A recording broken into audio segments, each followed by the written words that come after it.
मित्रांनो, the road not taken या आपल्या जगप्रसिद्ध कवितेमध्ये रॉबर्ट फ्रॉस्ट म्हणतो, two roads diverge in a wood and I took the one less travelled by and that has made all the difference. अर्थात जंगलातनं जात असताना दोन पायवाटा दिसल्या आणि मी कमी मळलेली, अर्थात ज्यावरून कमी पांथस्त जात होते अशी वाट निवडली आणि ती माझी निवड भविष्यवेधी ठरली. किसी जंगल में दो सड़कें विभाजित हो रही थी और मैंने वह सड़क ली जो कम चली हुई थी और उसी से मेरे भविष्य में अंतर आया. मित्रांनो, करिअरची वाट निवडताना सुद्धा आपली अशीच काहीशी गत होते. आणि आज ह्या ओळी अभियांत्रिकी अर्थात इंजिनिअरिंग करू इच्छित असणाऱ्या प्रत्येकाला अगदी तंतोतंत लागू पडत आहेत. आज महाराष्ट्रच नाही तर देशभरातून 12वी सायन्स पास झालेल्या कोणालाही विचारा की तू जर अभियांत्रिकी अर्थात इंजिनिअरिंग हा पर्याय निवडणार असशील तर तू कोणत्या शाखेतून इंजिनिअरिंग करणार आहेस. तुम्हाला एकच उत्तर मिळेल, कम्प्युटर किंवा IT. आणि मित्रांनो व मैत्रिणींनो, तुम्हाला इथे एक गोष्ट समजून घ्यावी लागेल आणि ती म्हणजे जेवढे विद्यार्थी कम्प्युटर किंवा IT मधून डिग्री करण्यासाठी उत्सुक आहेत तेवढ्या जागा राज्य किंवा अगदी देश पातळीवर सुद्धा उपलब्ध नाहीयेत. त्यामुळे प्रवेश प्रक्रियेदरम्यान जर कम्प्युटर किंवा ITला नंबर लागला तर फार उत्तम. मी पुन्हा एकदा सांगतोय, जर प्रवेश प्रक्रियेदरम्यान तुमचा कम्प्युटर किंवा ITला नंबर लागला तर फार उत्तम. पण समजा आपल्या कमी गुणांमुळे जर आपल्याला कम्प्युटर किंवा ITला ॲडमिशन मिळणार नसेल तर काय करा. मित्रांनो, कम्प्युटर किंवा IT या सध्याच्या घडीला आउट परफॉर्म करणाऱ्या सर्वोत्तम ब्रांचेस आहेत हे आपल्याला सगळ्यांना माहिती आहे. पण आपल्या दुर्दैवाने जर आपला कम्प्युटर किंवा IT आपल्याला मिळालं नाही, कम्प्युटर किंवा IT या क्षेत्रात मात्र आपल्याला करिअर करायचं आहे असा आपला विचार ठाम असेल तर मग आपण काय करणार. तर मित्रांनो, अशा वेळेस आपल्यासमोर दुसरा पर्याय असणं अत्यंत आवश्यक आहे. जर कम्प्युटर किंवा IT आपल्याला मिळत नाहीये पण मला कम्प्युटर किंवा IT या क्षेत्रात करिअर करायचं आहे तर मग मी दुसरी कोणती पॅरलल ब्रांच निवडली पाहिजे, दुसरी कोणती वाट निवडली पाहिजे याविषयी आज आपल्याला बोलायचं. मित्रांनो, आणि आजच्या घडीला कम्प्युटर किंवा ITला आपला नंबर लागला नाही, आपली ॲडमिशन मिळाली नाही तर दुसरा सर्वोत्तम पर्याय जो असणार आहे तो म्हणजे इलेक्ट्रॉनिक्स अँड टेलिकम्युनिकेशन इंजिनिअरिंग हा. हो मित्रांनो, दुर्दैवाने जर कम्प्युटर किंवा IT नाही मिळालं पण कम्प्युटर किंवा IT या क्षेत्रात जर आपण करिअर करण्यावर ठाम असू तर दुसरा सर्वोत्तम पर्याय असणार आहे तो म्हणजे इलेक्ट्रॉनिक्स अँड टेलिकम्युनिकेशन इंजिनिअरिंग हा. कारण मित्रांनो आणि मैत्रिणींनो, इलेक्ट्रॉनिक्स अँड टेलिकम्युनिकेशन इंजिनिअरिंगचा अभ्यासक्रम अत्यंत लवचिक असून इलेक्ट्रॉनिक्स विषयांबरोबरीनच मायक्रो कंट्रोलर, मॅटलॅब, VLSI, अनेक प्रोग्रामिंग लँग्वेजेस आणि सॉफ्टवेअर यांचा सुद्धा ENTCच्या अभ्यासक्रमात अंतर्भाव असतो. आणि या अंतर्भावामुळे, या इन्क्लुजनमुळे ENTC इंजिनिअरिंग तुम्हाला वेगवेगळ्या आंतरशाखीय विभागांमध्ये रोजगार मिळवून देण्याची संधी निर्माण करून देत असते. आणि त्याहून महत्त्वाचं म्हणजे मित्रांनो, भारतीय इलेक्ट्रॉनिक्स अँड टेलिकम्युनिकेशन क्षेत्रात होत असलेले धोरणात्मक बदल आणि येऊ घातलेलं 5G तंत्रज्ञान. मित्रांनो, 5G तंत्रज्ञान तसंच इलेक्ट्रॉनिक्स विषयीचे नवीन राष्ट्रीय धोरण यामुळे अनेक संधी इलेक्ट्रॉनिक्स अँड टेलिकम्युनिकेशन क्षेत्रात येणाऱ्या काळात उपलब्ध होतील. मित्रांनो, इलेक्ट्रॉनिक्स अँड टेलिकम्युनिकेशन विषयातील पदवी कोर इलेक्ट्रॉनिक्स, टेलिकम्युनिकेशन क्षेत्र, IT, software, satellite communication, automation, embedded system, automotive electronics आणि VLSI. हो मित्रांनो, VLSI अशा अनेक क्षेत्रात रोजगारासाठी उपयोगी ठरतं. मित्रांनो, केंद्र सरकार नव्याने इलेक्ट्रॉनिक धोरण राबवण्याचा विचार करत आहे. हे कदाचित तुम्ही ऐकलं असेल आणि यासाठी 9 गटांची निर्मिती करण्यात आली आहे आणि हे 9 गट लवकरच सरकारला आपल्या शिफारशी सादर करणार आहेत आणि या शिफारशींच्या आधारे नवीन इलेक्ट्रॉनिक्स धोरणाची निर्मिती करण्यात येत आहे. काय होईल मित्रांनो या नवीन इलेक्ट्रॉनिक्स धोरणाच्या निर्मितीमुळे? मी तर तुम्हाला सांगतो मित्रांनो की हे धोरण इम्प्लिमेंट होण्याच्या आधीच भारत सरकारने त्या दृष्टीने पावलं टाकायला सुरुवात केलेली आहे.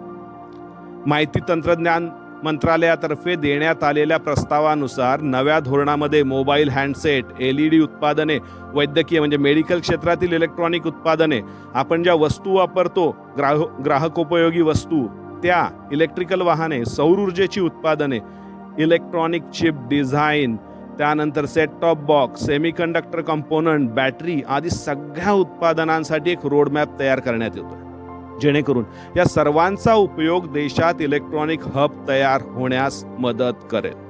हो मित्रांनो, आतापर्यंत भारत ही जगातली सगळ्यात मोठी बाजारपेठ होती. कशी बाजारपेठ होती? इलेक्ट्रॉनिक्स वस्तूंची, पण ती वापरकर्ती बाजारपेठ होती. आपण भारतीय सगळ्यात जास्त इलेक्ट्रॉनिक्स इक्विपमेंट वापरत होतो.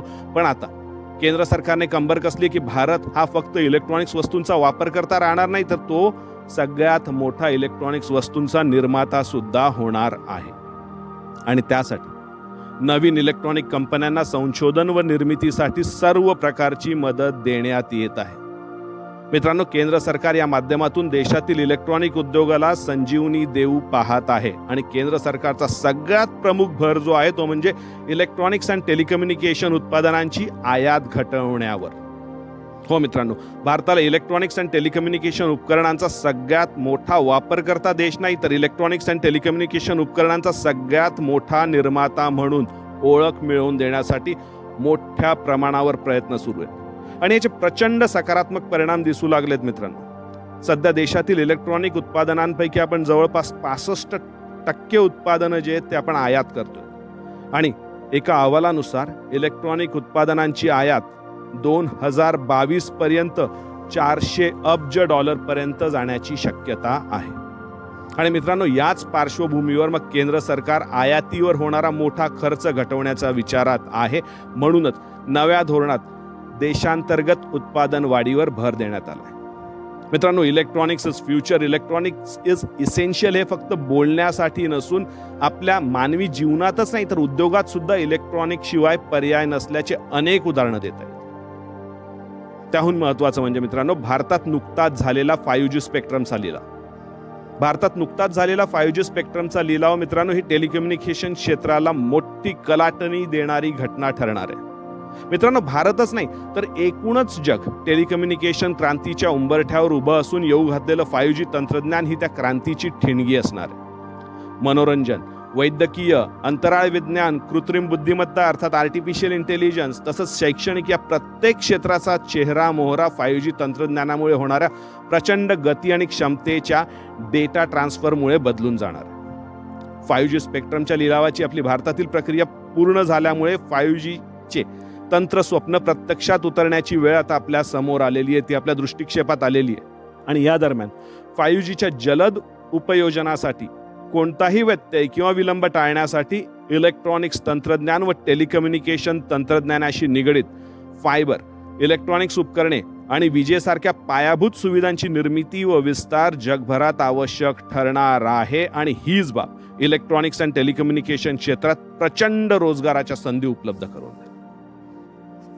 मित्रांनो, 3G स्पेक्ट्रमचा ज्यावेळेस लिलाव झाला होता त्या 3G स्पेक्ट्रमच्या लिलावासाठी एकूण 50,938 कोटी रुपयांची बोली लागली होती. 4G स्पेक्ट्रमला जवळपास 77,815 कोटी रुपयांची बोली लागली होती. आणि 5G स्पेक्ट्रमचा जो आत्ता लिलाव झाला त्याची बोली 4G स्पेक्ट्रमच्या जवळपास दुप्पट म्हणजे 1,50,000 कोटी रुपयांच्या आसपास लावण्यात आली. आणि ही सगळ्यात मोठी ऐतिहासिक विक्रमी बोली ठरली. 5G स्पेक्ट्रमचा हा जो लिलाव झाला त्या लिलावामध्ये मित्रांनो Reliance Jio, Bharti Airtel, Adani Enterprises Limited आणि वोडाफोन आयडिया या कंपन्या सहभागी झाल्या होत्या. आणि या सहभागी कंपन्या आणि त्यांनी लावलेली बोली यातूनच इलेक्ट्रॉनिक्स अँड टेलिकम्युनिकेशन क्षेत्राच्या सुवर्ण काळाची पुन्हा एकदा सुरुवात झाल्याचं आपल्याला दिसून येतंय. केंद्र सरकारने सुद्धा मित्रांनो इलेक्ट्रॉनिक्स अँड टेलिकम्युनिकेशन क्षेत्रातील भारताचं परावलंबित्व अर्थात डिपेंडन्सी संपवण्याचा चंग बांधलाय. आणि त्यामुळे इलेक्ट्रॉनिक्स उपकरणांची निर्मिती आणि टेलिकम्युनिकेशन तंत्रज्ञानाच्या विस्तारीकरणाचं धोरण अवलंबलं आहे. मित्रांनो, ह्या सगळ्या जर घटना आपण पाहिल्या म्हणजे अगदी प्रायव्हेट सेक्टरमध्ये होणाऱ्या किंवा गव्हर्नमेंट सेक्टरमध्ये होणाऱ्या म्हणजे खाजगी आणि शासकीय पातळीवरील या सगळ्या गतिमान घडामोडी पाहता नजीकच्या काळात खाजगी आणि शासकीय ठिकाणी मोठ्या प्रमाणावर इलेक्ट्रॉनिक्स अँड टेलिकम्युनिकेशन क्षेत्रात रोजगार निर्माण होणार. हे तर झाले प्युअर इलेक्ट्रॉनिक्स अँड टेलिकम्युनिकेशन क्षेत्रातले रोजगार मित्रांनो. आणि मी जसं तुम्हाला आधी सांगितलं की भारत सगळ्यात मोठा लॅगिंग कुठे होता, भारताची सगळ्यात मोठी पिछाडी कशात होती तर चिप निर्मिती. जी चिप इलेक्ट्रॉनिक चिप अगदी प्रत्येक गोष्टींमध्ये, मग घरातलं वॉशिंग मशीन असेल, तुमचा मोबाईल हँडसेट असेल, रिमोट कंट्रोल असेल, तुमचे LED LCD TV असतील किंवा अगदी वाहनातली तुमची ऑटोमेटेड फ्युएल सिस्टीम असेल किंवा सेन्सर सिस्टीम असेल किंवा अगदी सॅटेलाइट कम्युनिकेशनसाठी वापरण्यात येणाऱ्या इलेक्ट्रॉनिक उपकरणं असतील. या प्रत्येकामध्ये इलेक्ट्रॉनिक चिप लागते आणि आत्तापर्यंत आपण ती चिप आयात करत होतो, पण आता त्याची निर्मितीसुद्धा भारतात होणार आहे. त्यामुळे व्हेरी लार्ज स्केल इंटिग्रेशन VLSIच्या माध्यमातून तुम्हाला त्या ठिकाणी सुद्धा प्रचंड रोजगार निर्माण होणार आहे. आणि जे मी आधी सांगत होतो की इलेक्ट्रॉनिक्सचा सिलेबस हा फ्लेक्झिबल आहे. फ्लेक्झिबल म्हणजे काय, तर त्यामध्ये बऱ्याचशा प्रोग्रामिंग लँग्वेज, कोडिंग, सॉफ्टवेअर्स यांचा सुद्धा अंतर्भाव आहे. त्यामुळे तुम्ही ENTC चूज करून तुम्ही एक पॅरलल करिअर करू शकता. तुम्हाला कम्प्युटर IT जर मिळालं प्रवेश प्रक्रियेच्या दरम्यान, देन इट्स ओके, नक्की चूज करा. पण ते जर मिळालं नाही तर सर्किट ब्रँचेसमधला एक सर्वोत्तम पर्याय जो असणार आहे तुमच्यासमोर तो म्हणजे इलेक्ट्रॉनिक्स अँड टेलिकम्युनिकेशन. आणि ही इलेक्ट्रॉनिक्स अँड टेलिकम्युनिकेशन मित्रांनो सगळ्यात चढ आणि उतारांना म्हणजे रेसेशन वगैरे या सगळ्यांना पुरून उरणार आहे. कोणत्याही एका सेक्टरमध्ये रेसेशन आलं तरी सुद्धा तुम्ही इलेक्ट्रॉनिक्स अँड टेलिकम्युनिकेशनच्या माध्यमातून pure electronics, telecommunication, automation, embedded systems, VLSI, software या कोणत्याही क्षेत्रामध्ये तुम्ही स्विच करू शकतात, कारण तेवढं लॉजिक ENTC इंजिनियर्समध्ये डेव्हलप केलेलं असतं. त्यामुळे जर कम्प्युटर किंवा IT मिळालं नाही तर नक्की तुम्ही हा पर्याय लक्षात ठेवा की तुम्हाला इलेक्ट्रॉनिक्स अँड टेलिकम्युनिकेशनच्या माध्यमातून तुम्ही तेवढंच सशक्त करिअर बनवू शकता जे सगळ्या चढ आणि उतारांना, सगळ्या रेसेशन या सगळ्या फॅक्टर्सला पुरून उरणार आहे. त्यामुळे electronics is future, electronics is essential, choose electronics and telecommunication wisely. Thank you. Thank you, friends, for patiently listening. And remember one thing, electronics is future, electronics is essential. Thank you.